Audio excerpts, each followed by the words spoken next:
그날 설날이었어요. 저는 시댁 부엌에서 전을 부치고 있었습니다. 새벽부터 준비한 차례상 음식들이 거의 마무리되고 있었죠. 그때 안방 쪽에서 어머님 목소리가 들렸습니다. 수연아, 미영아, 이리 와봐. 큰형님과 작은형님이 안방으로 들어가는 소리가 났어요. 저는 그냥 전을 뒤집으며 별 생각 없이 있었습니다. 그런데 안방에서 들리는 소리가 심상치 않았어요. 어머, 어머님, 이게 뭐예요? 어머니, 이거 진짜 송금이에요? 대박! 궁금해서 복도 쪽으로 살짝 다가갔습니다. 안방문이 반쯤 열려 있었거든요. 그 틈으로 본 장면을 저는 평생 잊지 못할 겁니다. 어머님이 큰형님과 작은형님 손목에 반짝이는 순금시계를 하나씩 채워주고 계셨어요. 두 분 다 입을 다물지 못하고 좋아하셨죠. 큰애는 보호망인데 체면이 있어야 하고 작은애는 교사니까 기 살려줘야지. 이건 체면이고 자산이야. 작은 형님이 바로 계산기를 두드리듯 말했습니다. 어머니, 요즘 금값 장난 아니게 올랐는데 센스 대박이시네요. 이거 재테크 가치만 해도 수백이 했어요. 큰형님도 웃으며 손목을 이리저리 돌렸어요. 어머니, 인증샷부터 찍어야겠어요. 우와, 진짜 예쁘다. 그때 제가 복도에 서 있는 걸 어머님이 보셨습니다. 표정이 싹박 바뀌더니 이렇게 말씀하셨어요. 막내는 은행원이라 돈 구경 많이 하잖아. 이런 거 필요 없지? 넌 남은 전이나 싸가라. 손에 들고 있던 뒤집개를 떨어뜨리면서 기름이 튀어 손에 화상을 입었습니다. 눈물이 핑 돌았지만 참았어요. 그 순간 5년간 제가 얼마나 바보같이 살았는지 깨달았거든요. 여러분의 구독, 좋아요는 더 많은 사연을 만드는 힘이 됩니다. 제 이야기를 처음부터 들려드려야 할 것 같습니다. 설날 그 순간까지 어떻게 왔는지 말이에요. 저는 서울 강서구에서 살고 있는 최윤서라고 합니다. 결혼 5년 차, 저는 남들이 보기엔 꽤 괜찮은 커리어 우먼이었습니다. 시중은행 PB센터 과장이라는 직함도 있었고 고객 자산 관리도 잘하는 편이었거든요. 숫자를 다루는 일이 제 적성에 맞았어요. 엑셀 시트 위에서 모든 게 명확해지는 그 느낌 좋아했습니다. 그런데 제 인생의 엑셀 시트는 언제부턴가 완전히 다른 방향으로 채워지고 있었어요. 설 명절 석 달 전쯤이었을 겁니다. 새벽 5시 알람이 울리기 전에 눈이 떠졌습니다. 요즘 계속 그랬어요. 잠을 설치는 게 습관이 되어버렸죠. 침대 옆 서랍에서 노트북을 꺼냈습니다. 그리고 늘 하던 작업을 시작했어요. 시댁 송금 내역 2020에 2024X 파일명부터 서글펐습니다. 5년간의 기록이 모두 여기 있었거든요.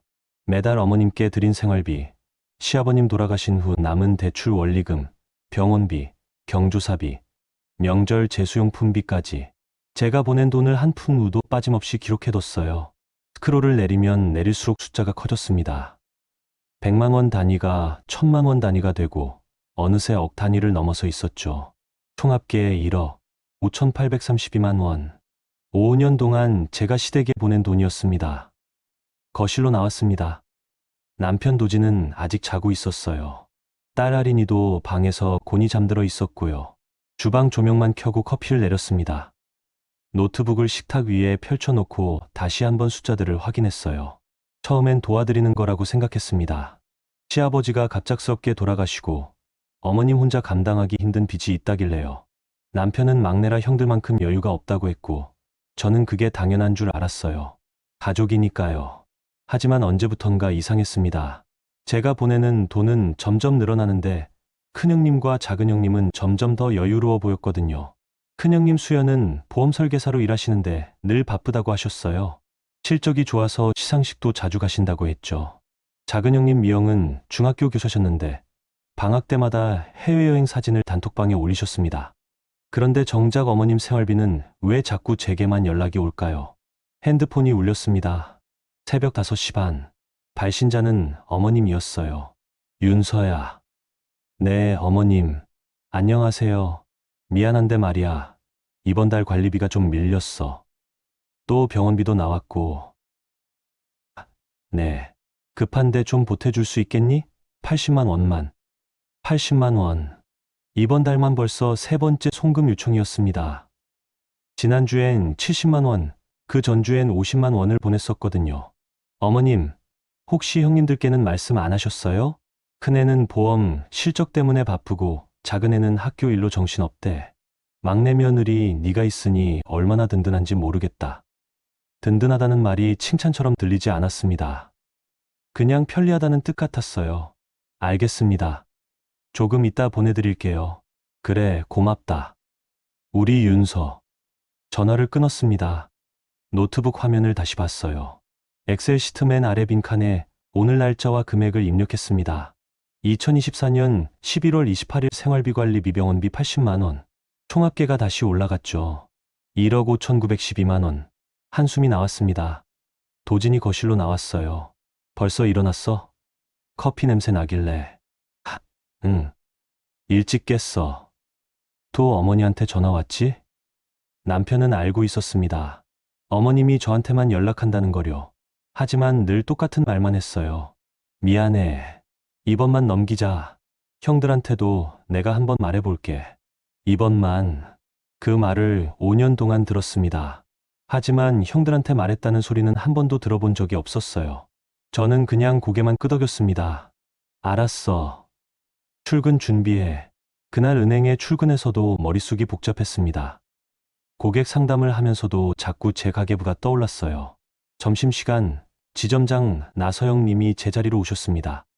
윤서 과장, 얼굴이 왜 그래? 어디 아파? 아니에요, 지점장님. 그냥 좀 피곤해서요. 요즘 계속 그런 것 같은데. 혹시 집안일 때문에 그래? 서영님은 제 직속 상사지만 언니처럼 편하게 대해주시는 분이었어요.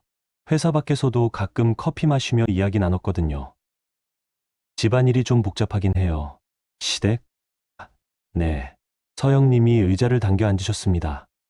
윤서 과장, 우리 PB가 뭐 하는 사람이야? 고객 자산 관리해 주잖아. 그런데 정작 본인 자산은 제대로 관리하고 있어? 뜨끔했습니다. 남의 돈은 그렇게 꼼꼼하게 관리하면서 제 돈은 어디로 새는지도 모르고 있었으니까요. 아니, 알고 있었지만 못 본 척하고 있었어요. 가족이라고 해서 돈 문제를 대충 넘기면 안 돼. 특히 시댁은 더 그래. 증빙 남기고 정상 가능한 구조로 가야 돼. 그게 서로한테 좋은 거야. 서영님 말씀이 계속 귓가에 맴돌았습니다. 일주일 후 또 전화가 왔습니다. 이번엔 큰형님 왔어요. 막내 동서, 지금 시간 괜찮아? 네, 형님. 무슨 일이세요? 있잖아. 내가 이번에 보험 실적이 좀 급해서 그러는데. 네. 막내 동서가 보험 하나 더 들어주면 안 될까? 나도 미안한데 이번 달 실적 채워야 시상식 대상 후보에 올라가거든.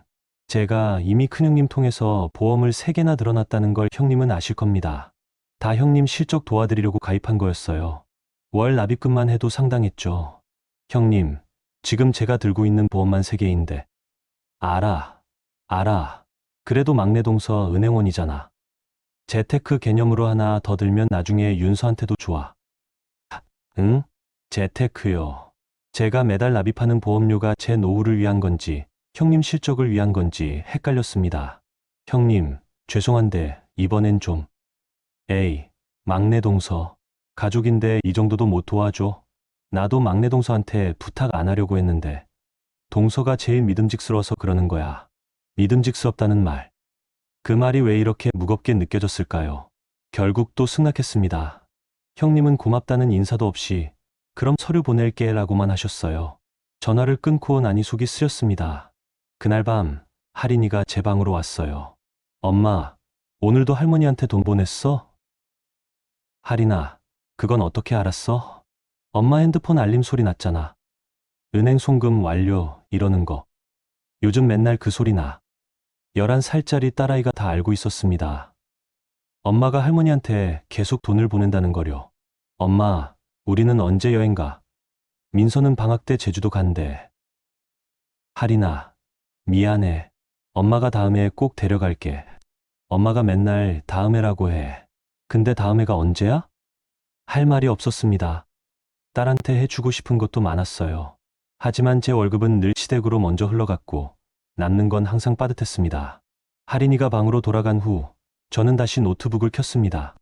엑셀 파일을 열고 한참을 들여다봤어요. 5년간 제가 보낸 돈 1억 5천만 원이 넘는 금액. 이 돈으로 저희 가족은 뭘 했을까요? 딸과 여행 한번 제대로 못 갔고 제 노후 준비도 못하고 있었습니다. 그런데 큰형님은 시상식에 가고 작은형님은 해외여행을 다니고 계셨죠. 뭔가 잘못됐다는 생각이 들었습니다. 하지만 그게 뭔지 명확하게 짚어낼 수가 없었어요. 그냥 막연하게 불안하고 억울했습니다. 핸드폰을 봤습니다. 가족 단톡방에 새 메시지가 와 있었어요. 작은형님이 올린 사진이었습니다. 프라하 야경 예쁘다 라는 멘트와 함께요. 큰형님이 바로 댓글을 달았습니다. 동서, 부럽다. 나도 시상식 끝나면 여행 가야지. 어머님도 답장을 다셨어요. 우리 작은애 잘 쉬고 와라. 막내는 요즘 어때? 제 이름이 나왔습니다. 저도 뭔가 답을 해야 할 것 같았어요. 저는 잘 지내요, 어머님. 그렇게 보내고 나서 핸드폰을 내려놨습니다. 잘 지낸다고 했지만 전혀 잘 지내지 못하고 있었거든요. 그저 무너지지 않기 위해 버티고 있을 뿐이었습니다. 새벽까지 잠이 오지 않았습니다. 엑셀 파일 속 숫자들이 자꾸 머릿속을 맴돌았어요. 1억 5천만 원. 그 돈이면 딸 대학 등록금을 마련할 수 있었을 텐데. 제 노후 자금을 시작할 수 있었을 텐데. 하지만 저는 그 돈을 가족을 위해 썼습니다. 아니, 가족을 위한 거라고 믿으며 썼죠. 그런데 왜 이렇게 허전할까요? 왜 이렇게 외로울까요? 조용히 한숨을 쉬었습니다. 옆에서 자고 있는 남편을 봤어요. 도지는 아무것도 모른 채 편하게 자고 있었습니다. 어쩌면 모르는 게 아니라 모른 척하고 있는 건지도 모르겠다는 생각이 들었어요. 그렇게 설날이 다가오고 있었습니다. 설날이 일주일 앞으로 다가왔습니다. 명절이 다가올수록 제 할 일만 늘어났어요. 가족 단톡방에 메시지가 하나 떴습니다. 어머님이었어요. 애들아, 올해 설은 큰 집에서 모이자. 차례는 윤서가 준비해줘. 고생 좀 해라. 큰형님이 바로 답장을 달았습니다. 어머님, 저 이번에 보험왕 시상식이 설 전날이라 못 갈 것 같아요. 당일 아침에 갈게요. 작은형님도 이어서 메시지를 보냈어요. 저희는 방학이라 애들 데리고 여행 갔다가 설날 오전에 도착할 거예요. 어머니, 윤서가 있으니 든든하시죠? 저만 답장을 안 했습니다. 할 말이 없었거든요. 어차피 제가 뭐라고 해도 똑같을 테니까요. 남편 도진이 옆에서 핸드폰을 보더니 말했습니다. 형들은 원래 바빠. 윤서야, 미안한데 올해도 네가 좀 해줄 수 있지. 바빠요. 늘 듣는 말이었습니다. 큰형님은 바쁘고 작은형님도 바쁘고. 그럼 저는요? 저도 직장인인데, 저도 바쁜데. 왜 제 바쁨은 아무도 신경 쓰지 않을까요? 알았어. 짧게 대답하고 핸드폰을 내려놨습니다. 그날부터 명절 준비가 시작됐어요. 퇴근 후 마트에 갔습니다. 제 수용품을 사야 했거든요. 카트를 끌고 식품 코너를 돌았어요. 고기, 생선, 나물, 과일, 전 부칠 재료까지. 하나하나 담다 보니 카트가 금방 가득 찼습니다. 계산대에서 카드를 긁었어요. 영수증을 받아봤습니다. 48만 2천 원. 50만 원 가까이 나왔네요. 제 카드로 결제했습니다. 어차피 다른 사람들은 안 낼 거니까요. 집에 돌아와 짐을 내려놓으니 허리가 아팠습니다. 할인이가 현관으로 뛰어나왔어요. 엄마, 오늘도 장 봤어? 진짜 많다. 응, 설 준비해야지. 엄마, 고모들은 안 와? 고모들은 바빠서 설날 당일에만 온대. 그럼 엄마 혼자 다 준비해? 할인이 목소리에 걱정이 묻어났습니다. 11살짜리 아이도 이상하다고 느끼는 상황이었죠. 괜찮아, 할인아. 엄마가 할 수 있어. 거짓말이었습니다. 전혀 괜찮지 않았어요. 하지만 딸 앞에서 약한 모습 보이고 싶지 않았습니다. 다음 날 새벽 설 준비를 시작했습니다. 동이 트기 전부터 일어나서 나무를 묻혔어요. 도라지, 고사리, 시금치, 숙주. 손이 많이 가는 반찬들이었죠. 남편은 거실 소파에 누워 TV를 봤습니다. 윤서야, 나 도와줄까? 됐어. 네가 하면 더 오래 걸려. 차라리 혼자 하는 게 빨랐어요. 도지는 부엌 일에 서툴렀거든요. 아니, 서툰 게 아니라 안 배운 거겠죠. 어머님이 아들한테 부엌일을 시킨 적이 없으니까요. 오전 내내 전을 부쳤습니다. 동그랑땡, 동태전, 북어전, 호박전. 기름 냄새가 온 집 안에 가득 찼어요. 환풍기를 틀어도 소용없었습니다. 점심도 제대로 못 먹고 계속 일했습니다. 오후엔 잡채를 만들고 갈비찜을 끓였어요. 저녁 무렵엔 손목이 아프기 시작했습니다. 핸드폰이 울렸습니다. 어머님이었어요. 윤서야, 준비 잘 되고 있니? 네, 어머님. 거의 다 됐어요. 과일은 샀지. 사과, 배, 대추 다 있어야 해. 네, 다 샀습니다. 그리고 북어포도 빠뜨리지 말고. 우리 집은 원래 북어포를 꼭 올리거든. 네, 알겠습니다. 고생 많다. 우리 막내 며느리. 그래도 네가 있으니까 든든해. 또 그 말이었습니다. 든든하다고요. 저는 전혀 든든하지 않았는데 말이에요. 전화를 끊고 부엌으로 돌아왔습니다. 싱크대에 설거지할 그릇이 산더미처럼 쌓여 있었어요. 한숨이 절로 나왔습니다. 가족 단톡방에 새 메시지가 떴습니다. 작은 형님이 올린 사진이었어요. 유럽 어느 카페에서 찍은 듯한 사진이었습니다. 파리에서 마시는 커피, 라는 멘트와 함께요. 큰 형님도 사진을 올렸습니다. 시상식장 사진이었어요. 드디어 내일이다. 보험왕 도전. 두 분 다 여유로워 보였습니다. 명절 준비 따윈 신경도 안 쓰는 모습이었죠. 저는 아무 댓글도 달지 않았습니다. 그냥 핸드폰을 치우고 다시 설거지를 시작했어요. 밤늦게까지 일했습니다. 마지막 그릇을 씻고 행주로 닦을 때쯤엔 시계가 11시를 넘기고 있었어요. 온몸이 욱신거렸습니다. 거실로 나왔습니다. 도지는 소파에서 잠들어 있었어요. 할인이도 방에서 자고 있었고요. 저만 깨어 있었습니다. 소파에 앉아 천장을 봤습니다. 왜 이렇게 사는 걸까요? 가족을 위한다는 이유로 제 삶은 점점 작아지고 있었어요. 핸드폰을 켰습니다. 단톡방을 다시 확인했어요. 큰형님과 작은형님의 사진들이 계속 올라오고 있었습니다. 여행 사진, 시상식 준비 사진, 맛있는 음식 사진. 그 밑에 어머님이 쓴 댓글이 보였어요. 큰애도 잘하고 작은애도 잘하네. 막내는 뭐하니? 제 심장이 철렁 내려앉았습니다. 뭐 하냐고요? 저는 지금 어머님 차례상 준비하느라 밤을 새우고 있는데요. 아무 대답도 하지 않았습니다. 대답할 기력도 없었어요. 다음 날도 똑같았습니다. 새벽부터 일어나 또 준비했어요. 명절 전날이었거든요. 마트에서 산 재료들을 다시 확인했습니다. 빠진 게 없는지 체크하면서요. 그때 카드 문자가 왔어요. 카드 48만 2천 원 승인, 카드 21만 5천 원 승인, 카드 18만 원 승인. 합치면 90만 원 가까이 썼네요. 다 제 카드로요. 형님들한테 분담하자는 얘기도 꺼내지 못했습니다. 어차피 바쁘다고 할 테니까요. 저녁에 남편이 물었습니다. 윤서야, 내일 형들 오면 내가 좀 얘기해 볼까? 뭘? 명절 준비비 분담하자고. 네가 너무 혼자 부담하는 것 같아서. 처음으로 남편이 그런 말을 했습니다. 조금 놀랐어요. 하지만 기대는 하지 않았습니다. 해봐. 근데 형들이 들어줄 것 같아? 그래도 한번 말은 해봐야지. 도진의 목소리엔 확신이 없었습니다. 그냥 해야 할 말을 한다는 느낌이었어요. 실제로 뭔가 바뀔 거라고는 본인도 믿지 않는 것 같았습니다. 됐어. 그냥 내가 할게. 윤서야. 피곤해. 먼저 잘게. 방으로 들어가 문을 닫았습니다. 침대에 누웠지만 잠이 오지 않았어요. 내일이면 설날입니다. 형님들이 오시겠죠. 그리고 또 똑같은 명절이 반복될 겁니다. 제가 차려놓은 음식을 먹고 좋았다고 칭찬하고 그리고 떠나겠죠. 뒷정리는 당연히 제 몫이고요. 핸드폰 알림이 또 울렸습니다. 이번엔 큰형님이었어요. 막내 동서, 내일 봐. 나 시상식 개상 받으면 인증샷 보낼게. 축하한다고 답장을 보내야 할 것 같았습니다. 하지만 손가락이 움직이지 않았어요. 그냥 핸드폰을 엎어놓고 눈을 감았습니다. 내일이 오지 않았으면 좋겠다는 생각이 들었습니다. 아니, 솔직히 말하면 이 모든 게 끝났으면 좋겠다는 생각이었어요. 하지만 끝은 오지 않았습니다. 다음 날 아침, 설날은 어김없이 밝아왔고 저는 또다시 새벽같이 일어나 시댁으로 향했습니다.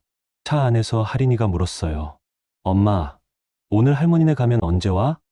저녁쯤? 아니면 좀 늦을 수도 있어. 엄마, 힘들지? 딸아이의 눈빛에 걱정이 가득했습니다. 저는 억지로 웃으며 대답했어요. 아니야, 괜찮아. 엄마는 괜찮아. 거짓말이었습니다. 하나도 괜찮지 않았어요. 하지만 무너질 수 없었습니다. 아직은요. 시댁에 도착했을 때 어머님 혼자 계셨습니다. 형님들은 아직 안 오셨더라고요. 어머님, 안녕하세요. 오냐, 윤서. 고생했어. 음식은 다 준비했지? 네. 차에 다 실어왔습니다. 트렁크를 열고 음식 그릇들을 하나씩 날랐습니다. 남편도 도왔지만 양이 너무 많았어요. 몇 번을 왕복했습니다. 부엌에 음식을 차리고 차례상을 준비했습니다. 혼자서요. 어머님은 안방에 계셨고 남편은 거실 소파에 앉아 TV를 봤습니다. 오전 10시쯤 큰형님이 도착했습니다. 어머니, 형수님, 윤서. 밝은 목소리였어요. 손에는 큰 쇼핑백을 들고 계셨습니다. 어머님, 제가 백화점에서 한우 선물 세트 사왔어요. 시상식 가는 길에 들렀거든요. 어머님이 좋아하셨습니다. 아이고, 우리 큰애가 효녀네. 작은 형님도 곧 도착했어요. 역시 선물을 들고 오셨습니다. 어머니, 유럽에서 명품 스카프 사왔어요. 어머니 목에 딱이에요. 어머님은 더 기뻐하셨죠. 아이고, 작은 애도 효녀야. 이쁘다, 이뻐. 저는 부엌에서 그 광경을 지켜봤습니다. 형님들은 선물 하나씩 사오시고 저는 며칠 밤을 새워 음식을 준비했어요. 그런데 어머님은 형님들한테만 효녀라고 하셨습니다. 입술을 깨물었습니다. 울면 안 되니까요. 차례를 지냈습니다. 저는 계속 부엌과 거실을 왔다 갔다 하며 음식을 날랐어요. 형님들은 상 앞에 앉아서 절만 하셨습니다. 지사가 끝난 후 설거지를 시작했습니다. 역시 혼자였어요. 큰형님은 나 시상식 가야 돼서 라며 먼저 나가셨고 작은형님은 애들이 기다린다며 거실에서 쉬고 계셨습니다. 설거지를 하다 말고 물을 마시러 거실로 나왔습니다. 그때였어요. 어머님이 안방으로 두 형님만 부르시는 소리가 들렸습니다. 주연아, 미영아, 이리 와봐. 저는 물을 마시다 말고 가만히 서 있었습니다. 안방 문이 반쯤 열려 있었거든요. 그리고 그 순간 제 인생이 바뀔 장면을 목격하게 됐습니다. 안방 문틈으로 보이는 장면을 저는 평생 잊지 못할 겁니다. 어머님이 서랍에서 뭔가를 꺼내셨어요. 빨간 천으로 감싼 작은 상자 2개였습니다.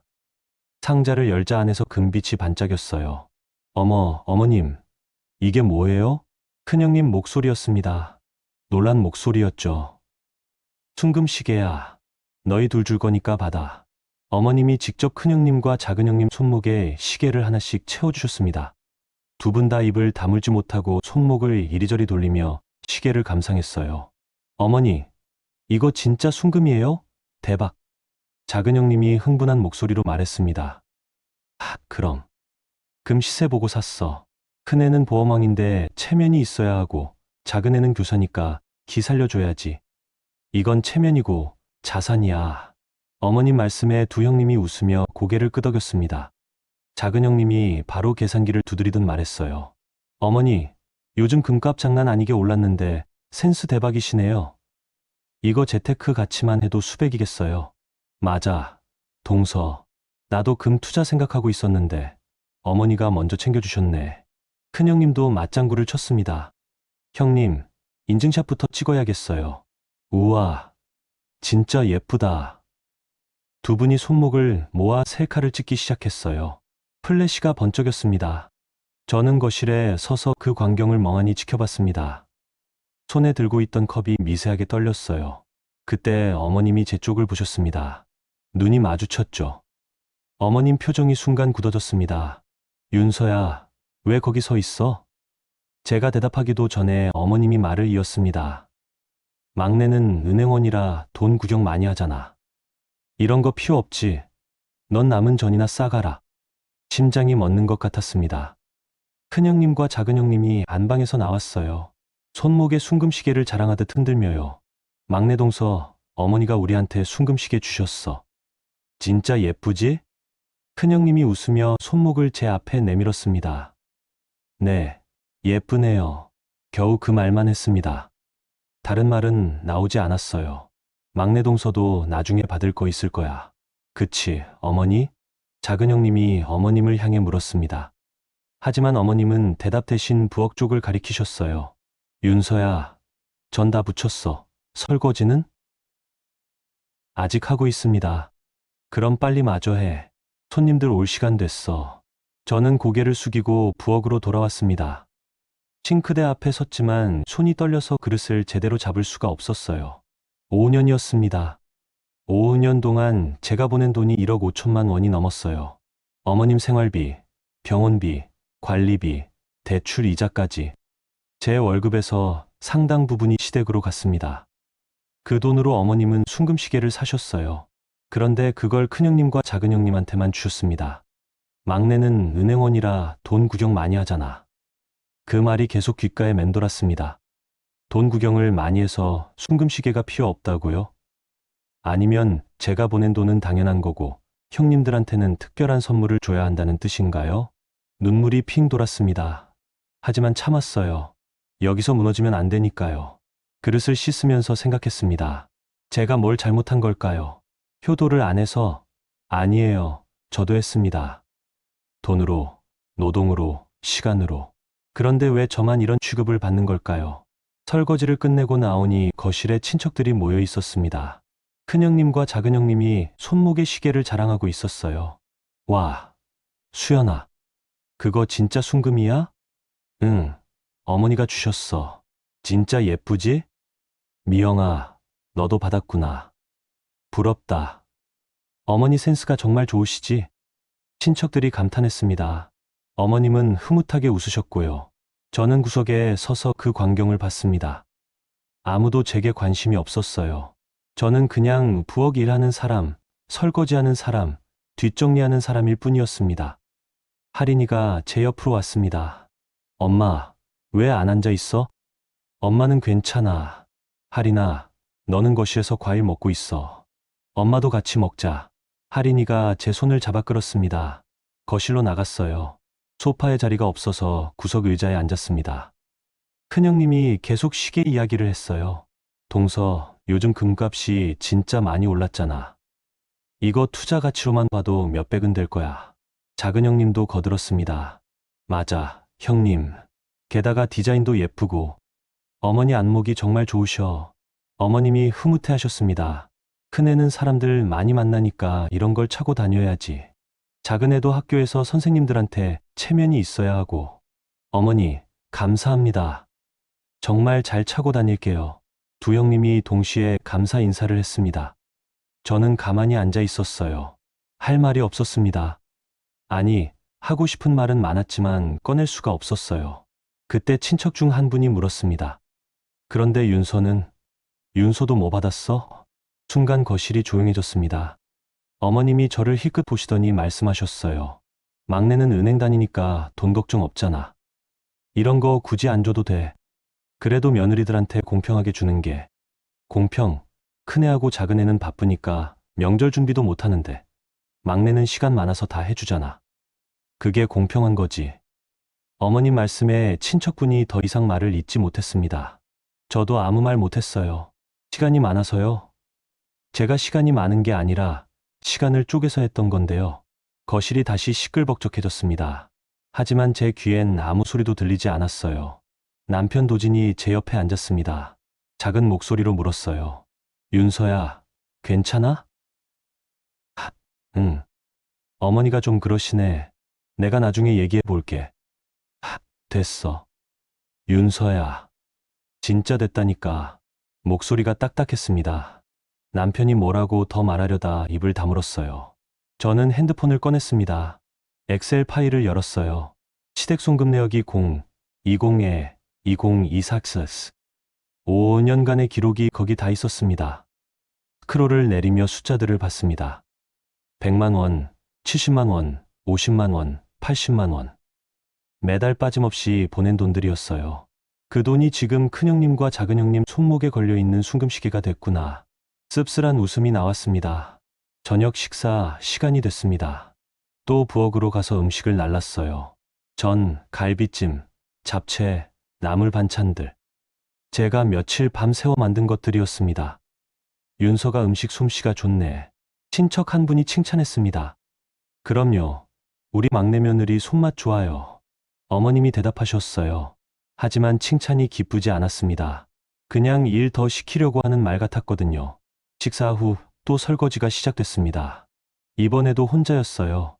싱크대에 쌓인 그릇들을 보며 한숨을 쉬었습니다. 언제까지 이렇게 살아야 할까요? 그때 부엌 밖에서 어머님 목소리가 들렸습니다. 윤서는 참 착해. 시집 와서 우리 집 빚도 같이 갚아주고 일도 열심히 하고 정말 효부네요, 어머님. 친척분이 말했습니다. 그럼요. 돈도 잘 벌고 부엌 일도 잘하고 우리 막내 며느리 덕에 내가 사는 거지. 덕분에 산다고요. 그런데 왜 순금시계는 안 주셨을까요? 저는 그릇을 닦으며 눈물을 참았습니다. 울면 안 돼요. 아직은요. 설거지를 끝내고 나왔을 때 큰형님과 작은형님은 벌써 떠날 준비를 하고 계셨습니다. 어머니, 저희는 먼저 갈게요. 내일 출근해야 해서요. 그래, 수연아, 조심해서 가라. 어머니, 저희도 갈게요. 애들이 학원 가야 돼서요. 그래, 미영아, 잘 가. 두 형님이 순금시계를 차고 현관을 나섰습니다. 플래시가 번쩍이는 게 또 사진을 찍으시나 봅니다. 저도 떠나고 싶었습니다. 하지만 뒷정리가 남아 있었어요. 윤서야, 음식 남은 거 정리 좀 해라. 냉장고에 넣어놔. 네, 어머님. 결국 1시간을 더 일했습니다. 음식을 정리하고 냉장고에 넣고 쓰레기를 버리고 바닥까지 닦았어요. 모든 게 끝났을 때는 밤 9시가 넘어 있었습니다. 어머님, 저희도 이제 갈게요. 그래, 고생했어. 윤서 덕분에 설 잘 쉬었다. 어머님은 현관까지 나오지도 않으셨습니다. 안방에서 그냥 목소리만 들려왔어요. 차에 탔습니다. 남편이 시동을 걸었고 할인이는 뒷좌석에서 잠들어 있었습니다. 윤서야, 오늘 정말 고생 많았어. 남편이 미안하다는 듯 말했습니다. 응. 짧게 대답했어요. 더 말하고 싶지 않았습니다. 집으로 가는 길 창밖을 봤습니다. 어두운 밤거리가 스쳐 지나갔어요. 오늘 본 순금시계가 자꾸 떠올랐습니다. 큰형님과 작은형님 손목에서 반짝이던 그 금빛이요. 제 돈으로 산 시계였습니다. 제가 5년 동안 보낸 1억 5천만 원 중 일부가 저 시계가 됐어요. 그런데 그 시계는 제 손목이 아니라 형님들 손목에 있었습니다. 그 순간 뭔가가 딸깍하고 끊어지는 소리가 들렸습니다. 제 마음속 어딘가에서요. 더 이상 참을 수 없었습니다. 참아서도 안 됐어요. 집에 도착해서 할인이를 재우고 방으로 들어왔습니다. 노트북을 켰어요. 시댁 송금 내역이 020에 2024X 파일을 열고 숫자들을 다시 확인했습니다. 1억 5,832만 원. 이제 알았습니다. 이건 가족이 아니라 착취였어요. 제 헌신은 헌신이 아니라 당연한 의무 취급을 받았습니다. 더 이상 이렇게 살 수 없었습니다. 마우스를 움켜쥐었습니다. 손이 떨렸지만 이번엔 분노 때문이었어요. 이제 정산할 시간입니다. 시댁에서 돌아온 그날 밤 잠을 이룰 수 없었습니다. 침대에 누워 천장을 보며 계속 생각했어요. 오늘 본 장면들이 파노라마처럼 지나갔습니다. 순금시계를 받고 좋아하던 형님들, 당연하다는 듯 말하던 어머님, 그리고 침묵하던 남편. 새벽 3시쯤 됐을 겁니다. 더 이상 누워있을 수가 없어서 일어났어요. 거실로 나와 소파에 앉았습니다. 핸드폰을 켰습니다. 가족 단톡방에 메시지가 와 있었어요. 큰형님이 올린 사진이었습니다. 순금시계를 찬 손목 사진이었죠. 어머니 감사합니다. 잘 차고 다닐게요 라는 멘트와 함께요. 작은형님도 비슷한 사진을 올렸습니다. 역시 어머니 센스 최고. 금값 올랐는데 딱이네요. 어머님이 댓글을 다셨어요. 큰애 작은애 잘 어울린다. 막내는 뭐하니? 또 저를 부르셨네요. 뭐라고 답해야 할까요? 저는 설거지하느라 바빴습니다라고 해야 하나요? 답장을 보내지 않았습니다. 그냥 핸드폰을 내려놓고 눈을 감았어요. 그때 남편 도진이 거실로 나왔습니다.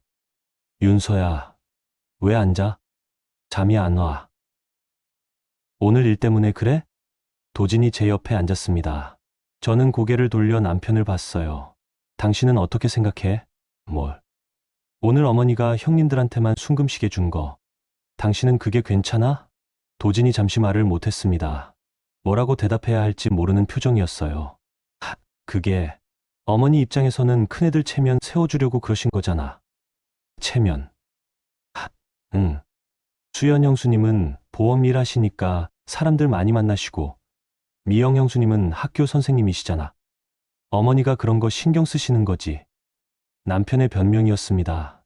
하지만 제겐 변명으로밖에 들리지 않았어요. 그럼 나도 은행원인데, 나도 사람들 많이 만나는데, 왜 나는 체면이 필요 없는 사람 취급을 받아야 해? 윤서야, 그게 그런 뜻이 아니라. 그럼 무슨 뜻이야? 막내는 돈 구경 많이 해서 필요 없다는 게 무슨 뜻이야? 내가 그동안 어머니한테 보낸 돈이 얼마인지 알아? 제 목소리가 떨렸습니다. 감정이 북받쳐 올랐거든요. 알아. 나도 알아. 미안해. 근데, 근데 뭐, 형들은 원래 바쁘잖아. 우리가 좀 도와드리는 게 당연한 거 아니야? 당연하다는 말. 그 말이 제 심장을 찔렀습니다. 당연해? 5년 동안 1억 5천만 원 넘게 보낸 게 당연한 거야? 도진의 얼굴이 굳어졌습니다. 1억 5천. 그렇게까지 보낸 줄 몰랐어. 당신이 관심 없었으니까 모르는 거지. 나한테 이번만이라고 말해놓고 형들한테 한 번이라도 부담 나누자고 얘기해 본 적 있어? 그건 없잖아. 한 번도 없었어. 당신은 그냥 나한테만 미안하다고 하고 어머니 편들고 형들 바쁘다고 감싸고 그렇게 5년을 보냈어. 남편이 아무 말도 못했습니다. 할 말이 없었겠죠. 저는 일어섰습니다. 이제 지쳤어. 더 이상 못하겠어. 윤서야, 진짜 미안해. 내가 잘못했어. 앞으로는요? 앞으로도 똑같을 거야. 당신은 절대 변하지 않을 거라고. 방으로 들어가려는데 도진이 제 팔을 잡았습니다. 윤서야, 제발, 이해해줘. 나도 힘들어. 당신이 힘들어? 당신은 뭐가 힘든데? 그냥 침묵하고 앉아만 있으면 되는데? 목소리가 커졌습니다. 할인이 깰까 봐 입을 막았어요. 당신 때문에 내가 더 힘들어. 차라리 혼자 싸우는 게 나아. 뒤통수 맞는 것보다는. 팔을 뿌리치고 방으로 들어갔습니다. 문을 닫고 침대에 주저앉았어요. 눈물이 쏟아졌습니다. 참았던 게 터진 거였죠. 남편이 가장 큰 배신자였습니다. 어머님도 형님들도 예상 가능한 사람들이었어요. 하지만 남편만큼은 제 편일 줄 알았어요. 착각이었습니다. 도지는 어머니와 형제들 사이에서 늘 방관자였고 그게 더 잔인했습니다. 다음 날 아침 눈이 부어 있었습니다. 화장으로 가렸지만 할인이가 눈치챘어요. 엄마, 울었어? 아니야. 그냥 잠을 못 자서 눈이 좀 붓는 거야. 엄마. 할인이 눈빛이 슬퍼 보였습니다. 딸한테까지 걱정 끼치고 싶지 않았어요. 할인아, 엄마 괜찮아. 학교 가자. 할인이를 학교에 데려다주고 출근했습니다.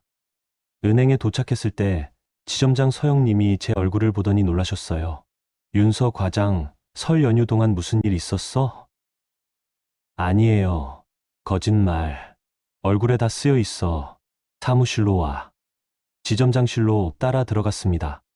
서영님이 문을 닫으셨어요. 앉아. 무슨 일이야? 저는 어제 있었던 일을 말씀드렸습니다. 순금시계 이야기, 어머님 말씀, 남편의 반응까지 다 털어놨어요. 서영님이 한숨을 쉬셨습니다. 윤서 과장, 내가 전에도 말했지. 가족이라도 돈은 증빙 남겨야 한다고. 네, 기억합니다. 그런데 지금 상황은 증빙보다 더 심각해. 이건 구두적 착취야. 시댁 전체가 당신을 ATM기로 쓰고 있는 거라고. ATM기. 정확한 표현이었습니다. 윤서 과장, 이제 선택해야 해. 계속 당할 거야. 아니면 끊을 거야? 끊고 싶어요. 근데 어떻게 해야 할지 모르겠어요. 서영님이 제 어깨에 손을 얹으셨습니다. 간단해. 돈줄을 끊으면 돼. 당신이 보낸 돈 내역 정리해서 정산서 만들고 시댁한테 통보하는 거야. 그리고 앞으로는 단 한 푼도 안 보내는 거지. 그게 가능할까요? 가능하지. 당신 은행원이잖아. 숫자로 증명하면 돼. 감정 싸움 하지 말고 데이터로 싸워. 서영님 말씀이 머릿속에 박혔습니다. 숫자로 증명하기, 데이터로 싸우기. 그리고 윤서 과장, 혹시 시댁 관련해서 당신 명의로 얽힌 거 있어? 있어요. 큰형님 통해서 보험 3개 들어놨어요. 그것부터 정리해. 해약할 수 있으면 바로 해약하고, 안 되면 납입 중단해. 당신 돈이 형님 실적 올려주는데 쓰이게 두지 마. 그날 점심시간, 저는 보험약관을 다 확인했습니다. 해약 가능한 상품이었어요. 위약금이 좀 나오지만 상관없었습니다. 오후 퇴근 전 서영님이 다시 부르셨어요. 윤서 과장, 이거 봐. 노트북 화면을 보여주셨습니다. 엑셀 템플릿이었어요. 가족 간 금전거래 정산서라는 제목이 붙어 있었습니다. 이렇게 정리하면 돼. 날짜, 항목, 금액, 합계. 깔끔하게 정리해서 보내는 거야. 감정적으로 쓰지 말고 업무 보고서처럼 만들어. 감사합니다, 지점장님. 고마워할 거 없어. 당신 인생이야. 당신이 지켜야지. 집에 돌아와서 노트북을 켰습니다. 5년간의 송금 내역을 다시 정리하기 시작했어요. 날짜별로, 항목별로, 금액별로 하나하나 기록했습니다. 2020년 03월 15일 시어머니 생활비 80만 원, 2020년 03월 28일 병원비 45만 원, 2020년 04월 10일 대출 이자 120만 원. 리스트가 계속 늘어났습니다. 스크롤을 내려도 끝이 보이지 않았어요. 밤 12시가 넘어서야 정리가 끝났습니다. 총 합계 1억 5,832만 원, 1억 5,832만 원. 5년간 제가 시댁에 보낸 정확한 금액이었습니다. 파일을 저장했습니다. 시댁 부양정산서 최종. 스악스. 이제 보낼 일만 남았습니다. 하지만 아직 한 가지 더 할 일이 있었어요. 보험 해약이었죠. 다음 날 점심시간, 보험사 고객센터에 전화를 걸었습니다. 고객님, 해약 사유가 어떻게 되시나요? 개인 사정입니다. 바로 처리해 주세요. 알겠습니다. 세 건 모두 해약 진행하시는 거죠? 네, 전부요. 전화를 끊었습니다. 손이 떨렸지만 후회는 없었어요. 오후에 큰형님한테서 전화가 왔습니다. 막내 동서, 무슨 일이야? 보험 해약했다고 연락 왔는데 목소리에 당황한 기색이 역력했습니다. 네, 형님. 해약했어요. 왜? 갑자기 왜? 개인 사정이요. 막내 동서, 이거 내 실적이랑 연결된 건데. 지금 해약하면 나한테 환수금 청구 들어온단 말이야. 환수금. 실적 취소. 그게 중요한 거였나 봅니다. 제 재테크나 보장은 중요하지 않고요. 죄송해요, 형님. 제 사정이 급해서요. 사정이 급하면 미리 말을 하든가. 아니면 한두 달만 기다려줘. 시상식 끝나고 하면 안 돼. 시상식이 더 중요한 거였죠. 안 돼요. 이미 처리됐어요. 막내 동서 가족인데 이럴 거야? 이건 너무한 거 아니야? 가족이라고요. 가족이면 순금 시계도 공평하게 줘야 하는 거 아닌가요? 형님, 저도 가족이니까 이렇게라도 제 목 챙기는 거예요. 실례하겠습니다. 전화를 끊어버렸습니다. 핸드폰이 계속 울렸습니다. 큰형님, 작은형님, 어머님, 남편. 다 무시했어요. 퇴근 후 집에 왔을 때 남편이 현관에서 기다리고 있었습니다. 윤서야, 대체 무슨 짓이야? 형수님 보험 해약하고 어머니 자동이체도 끊었다며? 자동이체요? 아, 제가 오늘 은행에서 시어머니 명의로 설정된 자동이체도 전부 해지했었죠. 응, 끊었어. 왜? 왜 갑자기 이래? 갑자기요? 5년을 참았는데 갑자기라고요?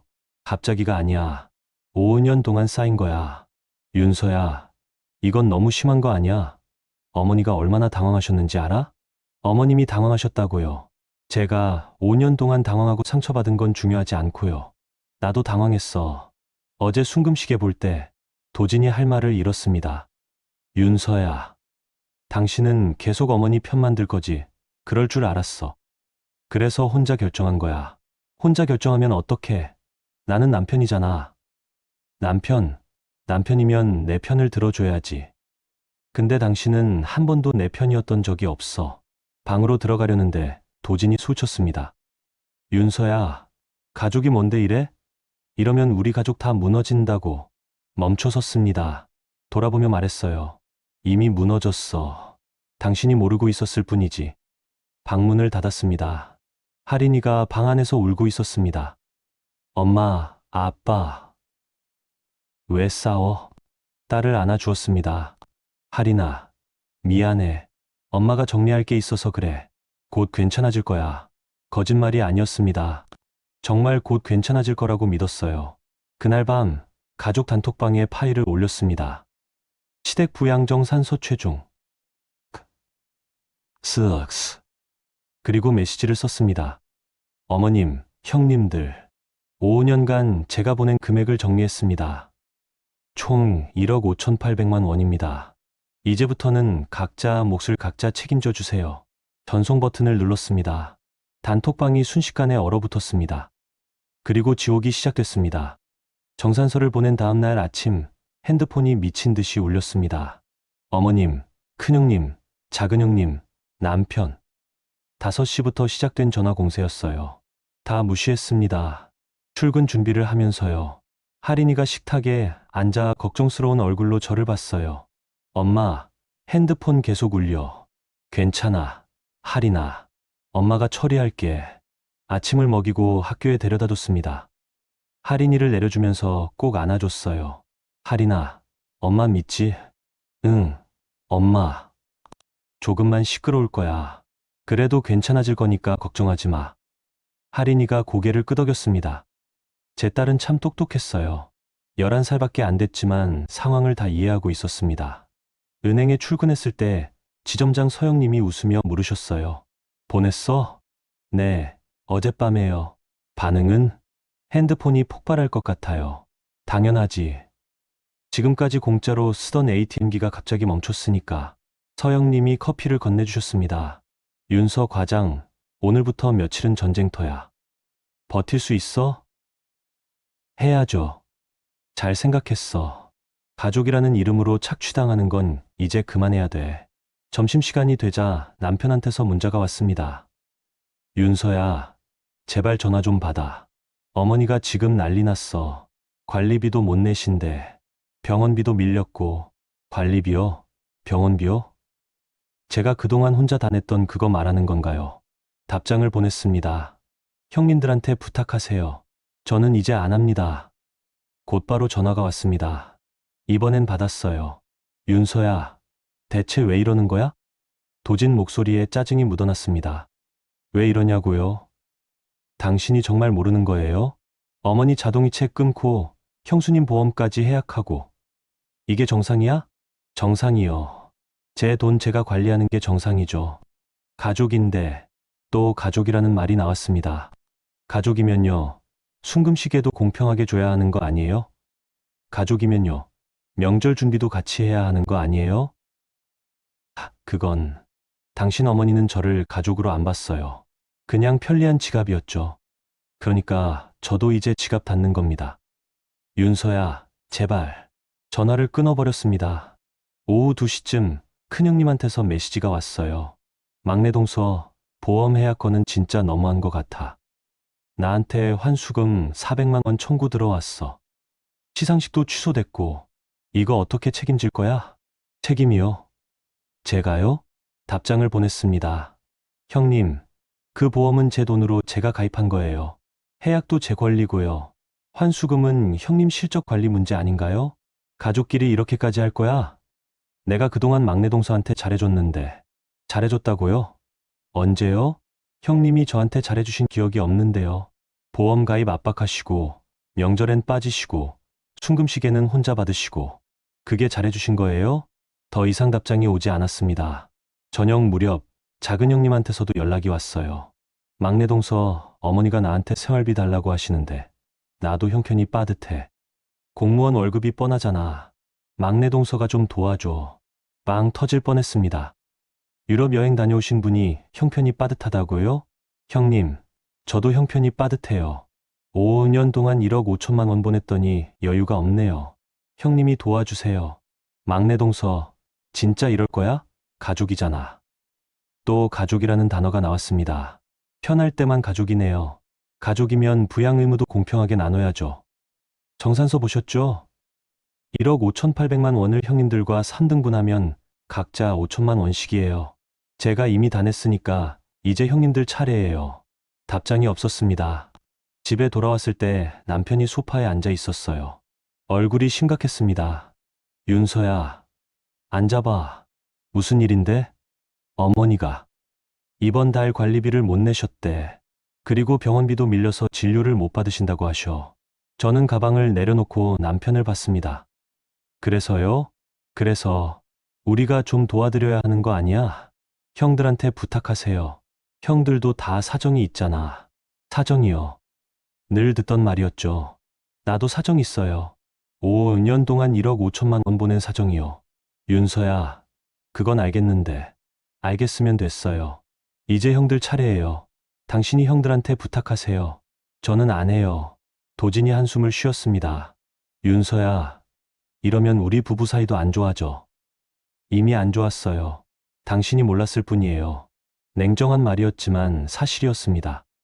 남편은 5년 동안 제 고통을 외면했어요. 지금 와서 부부 사이 운운하는 게 우습기만 했습니다.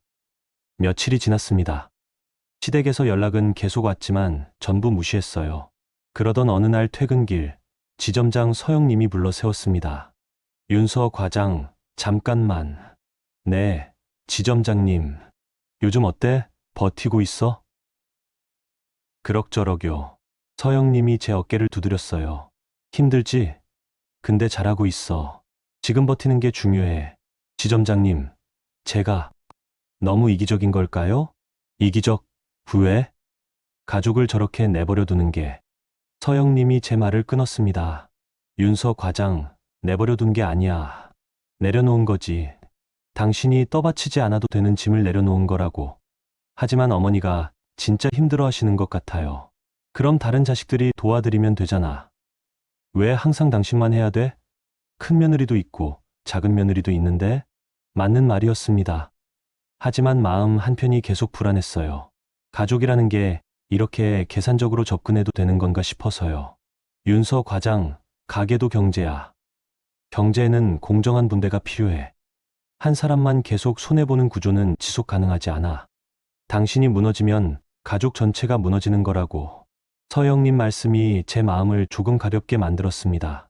일주일 후 예상치 못한 전화가 왔습니다. 낯선 번호였어요. 여보세요? 윤서 씨 맞으세요? 저는 관리사무소인데요. 박정숙님 관리비가 석 달째 밀려 있습니다. 연대보증인으로 등록된 번호로 연락드렸는데. 연대보증인이요? 저요? 죄송한데 제가 언제 연대보증인으로 등록됐죠? 한 3년 전쯤요. 확인해보니 윤서 씨 명의로 되어 있네요.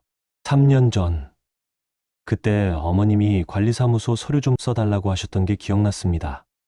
그게 연대보증인 동의서였나 봅니다. 관리비 체납액이 180만 원입니다. 이번 주 안에 입금 안 되시면 법적 조치 들어갑니다. 전화를 끊고 멍하니 앉아 있었습니다. 연대보증인까지 제 명의로 해놓으셨다니. 그럼 제가 안 내면 제 신용에 문제가 생기는 거잖아요. 화가 났습니다. 정말 끝까지 저를 이용하려고 하셨구나 싶었어요. 하지만 이번엔 다르게 대처하기로 했습니다. 변호사 사무실에 상담 예약을 잡았어요. 퇴근 후 방문했습니다. 연대보증인 책임 범위와 해지 방법을 알고 싶습니다. 변호사가 설명해 줬어요. 연대보증인은 쉽게 빠질 수 없지만 채무자가 다른 보증인을 세우면 가능하다고요. 시어머니께 통보하세요. 다른 보증인 세우지 않으면 법적으로 대응하겠다고요. 변호사 조언대로 내용 증명을 보냈습니다. 박정숙 귀하. 본인은 귀하의 관리비 연대보증인에서 즉시 해임을 요구합니다. 한 달 내로 다른 보증인을 세우지 않을 경우 법적 조치를 취하겠습니다. 최윤서. 내용 증명을 보낸 후 어머님한테서 전화가 왔습니다. 윤서야, 이게 무슨 짓이야? 목소리에 분노가 가득했습니다. 어머님, 연대보증인을 제 동의 없이 제 명의로 해놓으신 거 아세요? 그게 뭐가 문제야? 가족인데.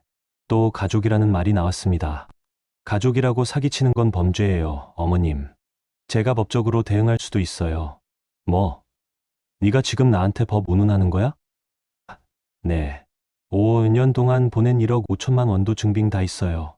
필요하면 법원에 제출할 수도 있고요. 어머님이 말문이 막힌 것 같았습니다. 넌 정말. 어머님, 큰아들이랑 작은아들한테 부탁하세요. 저는 이제 안 합니다. 전화를 끊었습니다. 손이 떨렸지만 후회하지 않았어요. 그날 밤, 할인이가 물었습니다.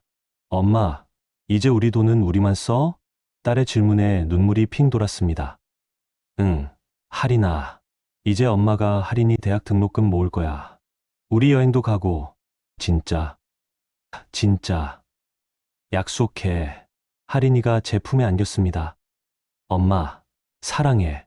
엄마도 사랑해. 우리 딸. 그 순간 제 선택이 옳았다는 확신이 들었습니다. 며칠 후, 은행 업무 중에 새로운 통장을 개설했어요. 최할인 교육자금 명의로요. 첫 입금액은 200만 원이었습니다. 시댁에 안 보낸 돈으로 딸 미래를 시작하는 거였어요. 통장을 만들면서 웃음이 나왔습니다. 처음으로 제 돈을 제 가족을 위해 쓰는 기분이었거든요. 지점장 서영님이 지나가다 보시고 웃으셨어요. 윤서 과장, 표정 좋은데? 뭐 좋은 일 있어? 네, 딸 교육자금 통장 만들었어요. 잘했어. 이제 진짜 시작이네. 네, 진짜 시작이었습니다. 복수는 소리 지르며 하는 게 아니었어요.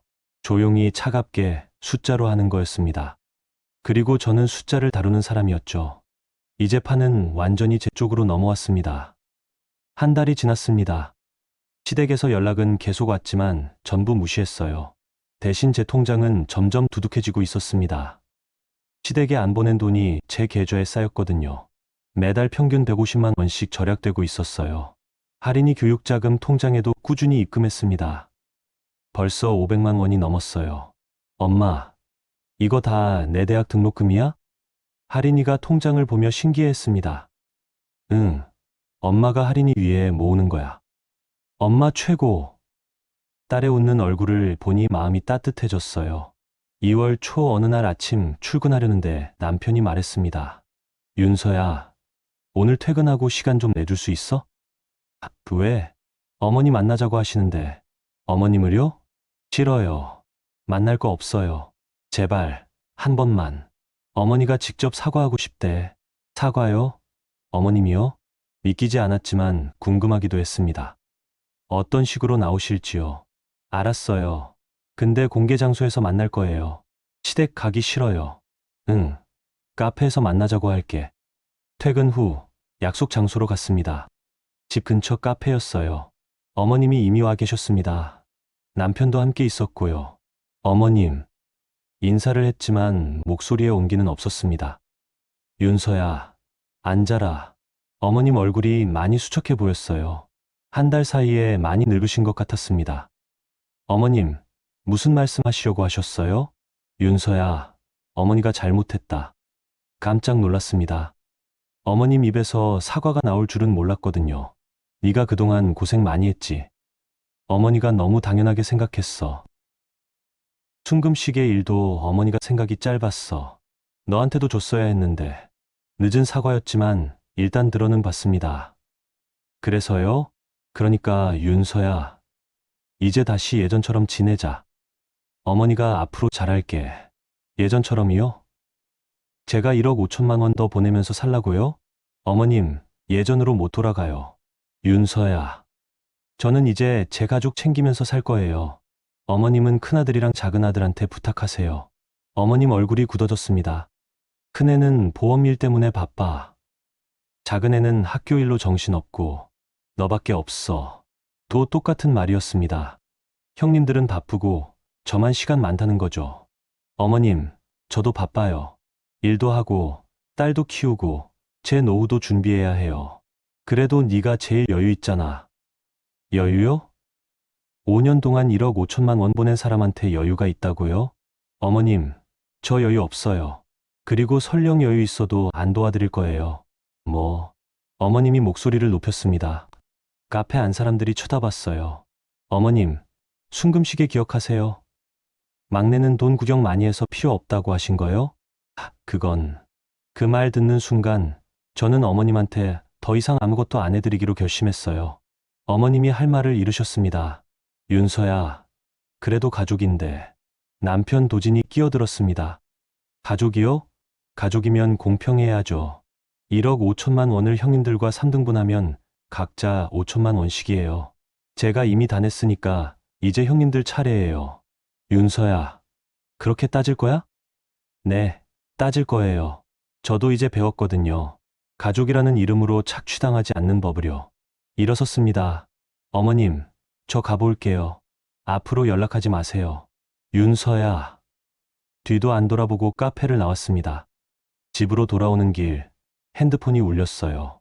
큰형님이었습니다. 받지 않으려다가 이번엔 받아보기로 했어요.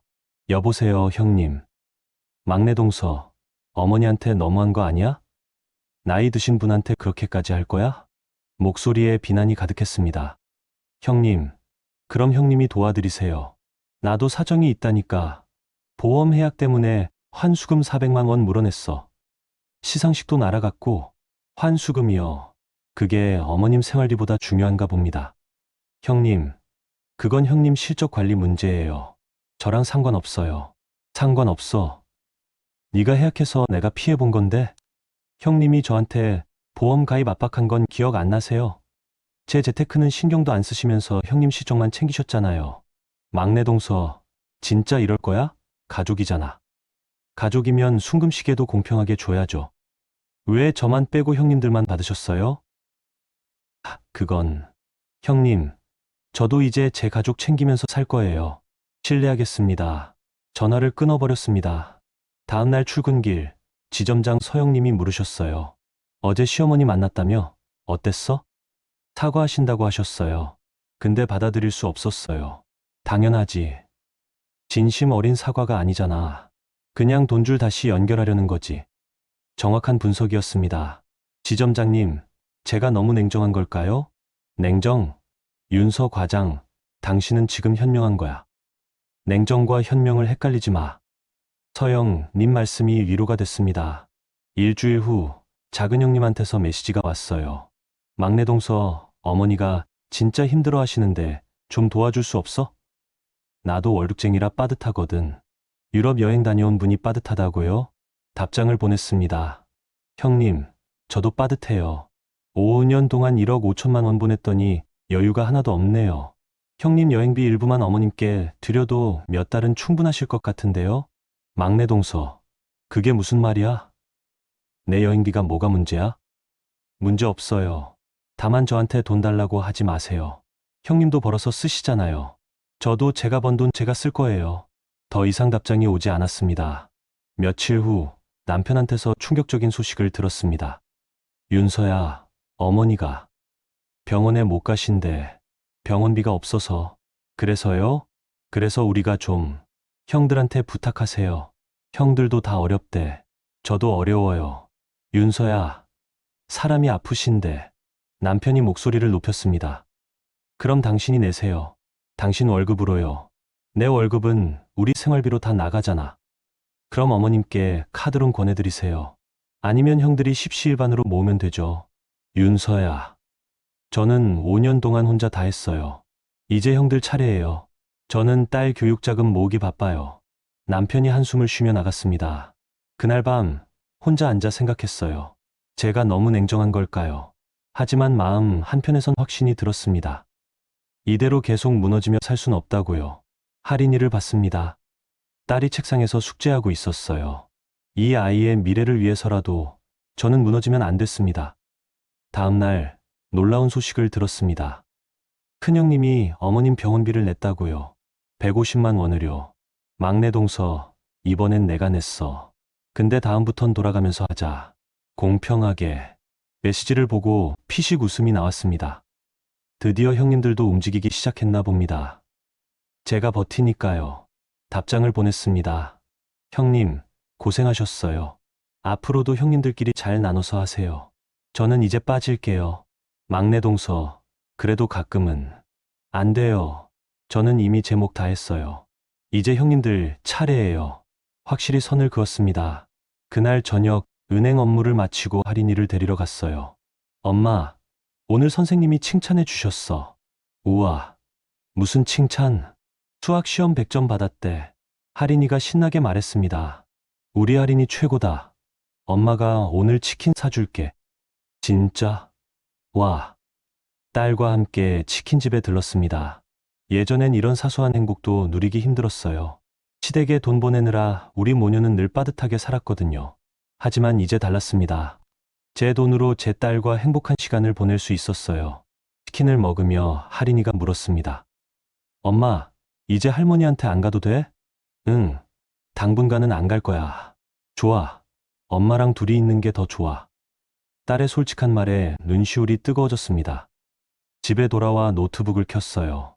가계부를 확인했습니다. 시댁에 안 보낸 돈으로 한 달 만에 300만 원이 모였더라고요. 통장 잔고를 보니 뿌듯했습니다. 처음으로 제 인생을 제가 살고 있다는 느낌이 들었거든요. 핸드폰을 봤습니다. 어머님한테서 마지막 메시지가 와 있었어요. 윤서야, 어머니가 잘못했다. 용서해다오. 용서요. 쉽게 할 수 있는 게 아니었습니다. 답장을 보냈습니다. 어머님, 용서는 시간이 필요해요. 그리고 진심 어린 변화가 있어야 해요. 말만으로는 안 돼요. 더 이상 답장은 오지 않았습니다. 창밖을 봤어요. 어느새 봄이 오고 있었습니다. 긴 겨울이 지나고 따뜻한 봄이 오듯이 제 인생에도 봄이 찾아오고 있었습니다. 혼자서 조용히 미소 지었습니다. 이제 진짜 시작입니다. 봄이 왔습니다. 계절이 바뀌듯 시댁의 풍경도 바뀌고 있었어요.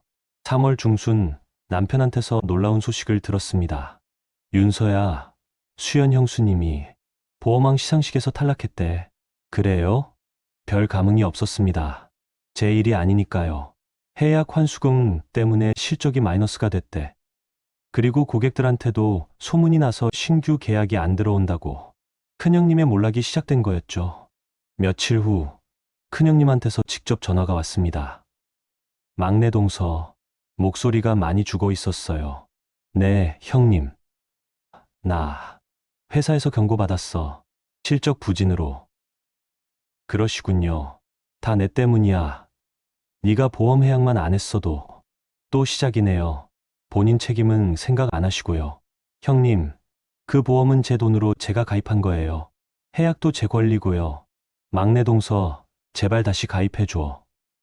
내가 빌게. 응? 빈다고요? 순금시계 받으실 땐 당당하시더니요. 안 돼요, 형님. 저는 이제 제 재테크 제가 할 거예요. 막내 동서. 그리고 형님, 제가 형님 실적 채워드릴 의무 없어요. 형님 일은 형님이 알아서 하세요. 전화를 끊어버렸습니다. 일주일 후 더 충격적인 소식이 들려왔어요. 작은 형님이 어머님한테 생활비 분담을 거부했다는 겁니다. 공무원 월급이 뻔한데 제가 어떻게 매달 100만 원씩 드려요? 큰언니랑 막내 동서가 나눠서 하세요. 하지만 큰형님도 거절했대요. 나도 지금 실적 때문에 난리인데 무슨 여유가 있어요. 작은 동서랑 막내 동서가 하세요. 결국 서로 미루다가 아무도 안 한 거였죠. 남편 도진이 답답하다며 말했습니다. 윤서야, 형들이 저래. 우리라도 좀. 안 돼요. 그럼 어머니는 어떡하고. 형들이 알아서 하겠죠. 아니면 당신이 당신 월급에서 내든지요. 내 월급은 생활비로 다 나간다고요? 그럼 어머님한테도 마찬가지 사정을 말씀하세요. 우리도 어렵다고요. 도진이 할 말을 잃었습니다. 4월 초 관리사무소에서 다시 연락이 왔어요. 윤서 씨, 박정숙님 관리비가 5달째 밀렸습니다. 연대 보증인이시니까 제가 전에 내용 증명 보냈잖아요. 연대 보증인 해임 요구했다고요. 아직 다른 보증인을 안 세우셨는데요. 그럼 박정숙님께 직접 청구하세요. 저는 더 이상 책임 안 집니다. 하지만 법적으로 문제되면 변호사 통해서 대응하겠습니다. 강경하게 나갔습니다. 더 이상 물러설 수 없었어요. 관리사무소도 결국 어머님께 직접 독촉을 시작했나 봅니다. 며칠 후 남편이 황급히 전화했어요. 윤서야, 어머니가 집에서 쓰러지셨대. 심장이 철렁 내려앉았습니다. 많이 안 좋으세요? 응급실에 계신데 스트레스성 고혈압이래. 죄책감이 밀려왔습니다. 제가 너무 심하게 한 걸까요? 하지만 곧 마음을 다잡았어요. 이건 제 잘못이 아니라고요. 형님들한테 연락했어요? 했어. 근데 수연 형수님은 회사 일로 바빠서 못 온대. 미영 형수님은 학교 업무 때문에 안 된대. 역시나였습니다. 정작 중요할 때 형님들은 없네요. 그럼 당신 혼자 가세요. 저는 딸 봐야 해요. 윤서야. 당신 어머니잖아요. 당신이 가세요. 냉정하게 들렸겠지만 저는 더 이상 흔들리고 싶지 않았어요. 남편은 결국 혼자 병원에 갔습니다. 그날 밤 도진이 지친 얼굴로 돌아왔어요. 어머니 상태는 괜찮으시대. 근데 병원비가 형님들이 내세요. 형들이 다 어렵대잖아. 그럼 당신이 내세요. 당신 월급으로요. 윤서야, 제발. 전 이미 5년 동안 혼자 다 했어요. 이제 당신 차례예요. 도진이 결국 본인 돈으로 병원비를 냈다고 했습니다. 200만 원을요. 윤서야, 이번 달 생활비 좀 빠듯할 것 같아. 그럼 형님들한테 돌려받으세요. 3등분해서요. 그게 말이 되니? 왜 안 돼요? 공평하잖아요. 남편이 한숨만 쉬었습니다. 일주일 후 더욱 놀라운 일이 벌어졌어요. 작은 형님이 어머님께 화를 냈다는 겁니다. 어머니, 왜 저한테만 자꾸 돈 달라고 하세요?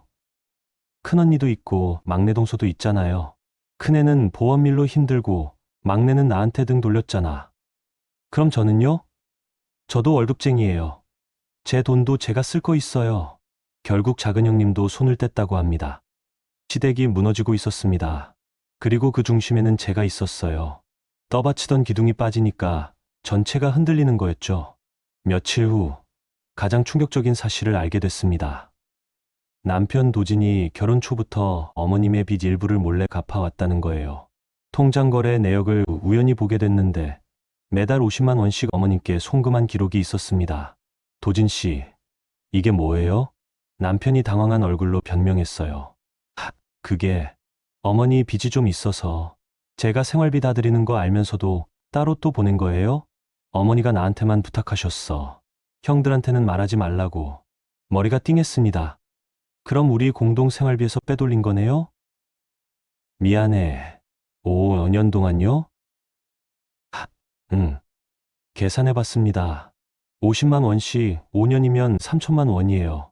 우리 딸 학원비 못 보낸다고 했을 때도, 여행 못 간다고 했을 때도 당신은 어머니한테 돈 보내고 있었네요? 윤서야, 당신도 공범이었어. 어머니랑 똑같아. 그 순간 남편에 대한 마지막 신뢰도 무너졌습니다. 윤서야, 정말 미안해. 나도 몰랐어. 이렇게 될 줄은 몰랐다고요? 당신은 다 알고 있었어요. 그냥 모른 척했을 뿐이죠. 방으로 들어가 문을 잠갔습니다. 침대에 앉아 한참을 울었어요. 남편마저 배신자였습니다. 5년 동안 저를 속여왔던 거예요. 다음 날 아침 결심했습니다. 이혼 상담을 받아보기로요. 점심시간에 변호사 사무실을 방문했습니다. 재산 분할과 양육권 문제를 상담하고 싶습니다. 변호사가 제 이야기를 들더니 말했어요. 남편분이 공동생활비를 무단으로 인출한 거라면 재산 분할에서 유리하게 작용할 수 있습니다. 정말요? 네, 증빙만 확실하면 됩니다. 집에 돌아와 모든 통장 거래 내역을 출력했어요. 남편이 몰래 보낸 돈, 제가 시댁에 보낸 돈 전부요. 정리하면서 화가 치밀었습니다. 우리 부부가 함께 모은 돈 중 상당 부분이 시댁으로 흘러갔더라고요. 제 의사와 상관없이요.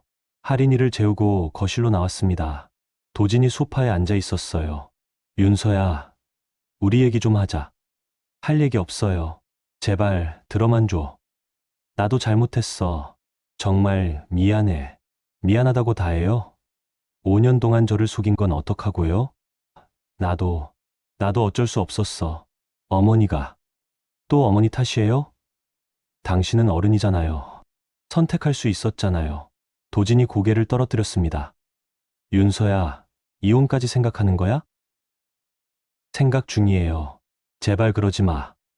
할인이 생각해서라도, 할인이 생각하니까 더 이혼해야 할 것 같은데요. 이런 아빠 밑에서 자라면 우리 딸도 나중에 당하면서 살 거예요. 충격적인 말이었지만 진심이었습니다. 도진이 아무 말도 못했어요. 당신한테 일주일 드릴게요. 그동안 생각해 보세요.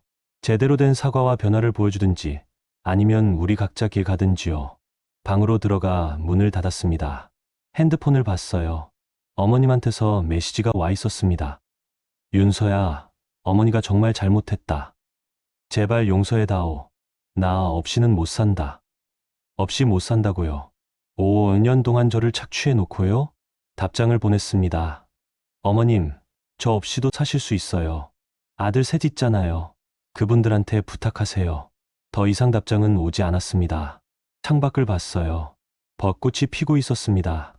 봄은 왔지만 제 마음은 여전히 겨울 같았어요. 하지만 곧 따뜻해질 거라고 믿었습니다. 제가 선택한 길이 옳다고, 시간이 증명해 줄 거라고요. 일주일이 지났습니다. 남편 도지는 아무 변화도 보이지 않았어요. 그저 미안하다는 말만 반복했을 뿐이었죠. 저는 결심했습니다. 이혼 절차를 시작하기로요. 변호사와 상담을 마치고 서류를 준비했습니다. 재산 분할, 양육권, 모든 걸 꼼꼼히 챙겼어요. 4월 말 어느 날 출근하려는데 남편이 말을 걸었습니다. 윤서야, 정말 이혼할 거야? 네. 할인이는 제가 키울 거예요. 당신은 양육비만 제때 주세요. 도진이 한숨을 쉬었습니다. 윤서야, 나 정말 미안해. 알아요. 근데 미안하다고 해서 다 되는 건 아니잖아요. 그래. 더 이상 할 말이 없었습니다. 출근길, 지점장 서영님께 상황을 말씀드렸어요. 이혼 결심했어요. 서영님이 놀라셨습니다. 진짜로? 네. 더 이상 같이 살 수 없을 것 같아요. 윤서 과장, 잘 생각한 거야? 네. 많이 생각했어요. 이게 저와 할인이를 위한 길인 것 같아요. 서영님이 제 어깨를 두드려 주셨어요. 힘들겠지만 잘할 거야. 당신은 강한 사람이야. 그 말이 큰 위로가 됐습니다. 며칠 후, 시댁에서 대형 사건이 터졌어요. 어머님이 관리비와 병원비를 못 내서 결국 관리사무소와 병원에서 법적 조치를 시작한 겁니다. 남편한테서 급한 전화가 왔어요. 윤서야, 어머니가 큰일 났어. 소송 당할 수도 있대. 그래서요? 그래서 우리가 좀 안 돼요. 형님들한테 부탁하세요. 형들도 다 손 뗐어. 그럼 어머님이 알아서 하시겠죠. 어머님 인생이니까요. 윤서야, 전 바빠요. 이혼 서류 준비하느라요. 전화를 끊어버렸습니다. 다음 날 더욱 놀라운 일이 벌어졌어요. 어머님이 직접 제 은행으로 찾아오신 겁니다. 점심시간이었어요. 로비에서 어머님을 발견했습니다. 어머님, 윤서야. 어머님은 많이 초췌해 보이셨어요. 한 달 사이에 더 늙으신 것 같았습니다. 어머님, 여기는 왜 오셨어요? 윤서야, 제발 어머니 좀 도와줘. 나 이제 정말 끝이야. 목소리에 절박함이 묻어났습니다. 주변 고객들이 쳐다봤어요. 민망했지만 무시할 수도 없었습니다. 어머님, 일단 밖으로 나가시죠. 은행 밖 벤치로 모셨습니다. 어머님, 무슨 일이세요? 윤서야, 관리비가 600만 원이 밀렸어. 병원비도 300만 원이고, 이러다 집에서 쫓겨날 것 같아. 형님들한테 부탁하셨어요? 했어. 근데 큰애는 회사에서 잘릴 것 같다고 하고, 작은 애는 자기도 어렵다고 하고, 결국 아무도 안 도와드린 거네요. 윤서야, 네가 좀 도와줘. 응, 어머니가 잘못했어. 제발. 어머님이 제 손을 잡으셨어요. 예전 같았으면 마음이 흔들렸을 겁니다. 하지만 이젠 아니었어요. 어머님, 저 도와드릴 수 없어요. 윤서야. 5년 동안 1억 5천만 원 보냈어요. 이제 제 차례는 끝났어요. 그럼 나보고 어떡하라고. 아드님들한테 부탁하세요. 큰아들, 작은아들, 막내아들. 셋이서 나눠서 하시면 되잖아요. 얘들이 다 어렵다니까. 그럼 어머님이 알아서 하세요. 공공복지 서비스도 있고 노인 지원 제도도 있어요. 제가 안내해 드릴까요? 차갑게 말했습니다. 더 이상 흔들리지 않기 위해서요. 어머님 얼굴이 굳어졌습니다. 넌 정말 인정머리 없는 애구나.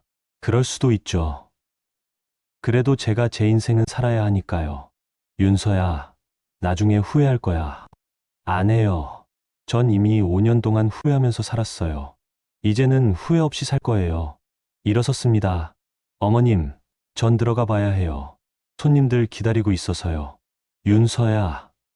뒤도 안 돌아보고 은행으로 들어갔습니다. 로비를 지나는데 경비 아저씨가 말을 걸었어요. 저기 손님. 밖에 계신 분이 제 시어머니세요. 혹시 계속 여기 계시면 조용히 모셔다 드려주세요. 알겠습니다. 상담실로 돌아왔습니다. 손이 떨렸지만 후회는 없었어요. 점심시간이 끝나고 업무를 재개했습니다. 고객 상담을 하면서도 마음 한편이 복잡했어요. 그때 서영님이 저를 부르셨습니다. 윤서 과장, 괜찮아? 네. 로비에 시어머니 오신 거 봤어. 많이 힘들었겠다. 괜찮아요.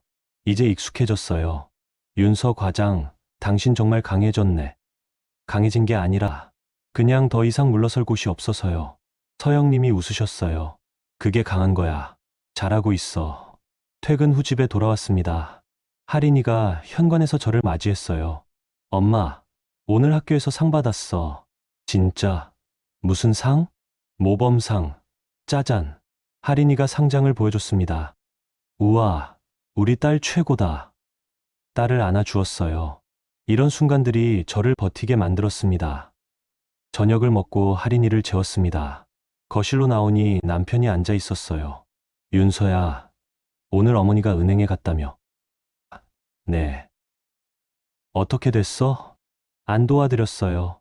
도진이 한숨을 쉬었습니다. 윤서야, 정말 끝까지 이럴 거야? 끝까지요? 이게 제 시작이에요. 그래. 더 이상 대화가 이어지지 않았습니다. 며칠 후 결정적인 소식이 들려왔어요. 어머님이 결국 집을 팔기로 결정하셨다는 겁니다. 관리비와 병원비를 감당할 수 없어서 집을 정리하고 작은 원룸으로 이사 가신다고요. 큰형님과 작은형님이 난리가 났대요. 어머니, 그 집은 우리 재산인데 어머니가 어떻게 마음대로 파세요. 하지만 어머님은 단호했다고 합니다. 너희가 도와주지 않으니 내가 알아서 해야지. 결국 집이 팔렸고 어머님은 작은 원룸으로 이사하셨어요. 남은 돈으로 빚을 갚고 생활비로 쓰신다고 했습니다. 큰형님한테서 원망 섞인 메시지가 왔어요. 막내 동서, 이게 다 내 책임이야. 네가 어머니 도와줬으면 이렇게까지 안 됐어. 피식 웃음이 나왔습니다. 답장을 보냈어요. 형님, 그건 형님 책임이에요. 형님이 어머님 도와드렸으면 이렇게 안 됐겠죠.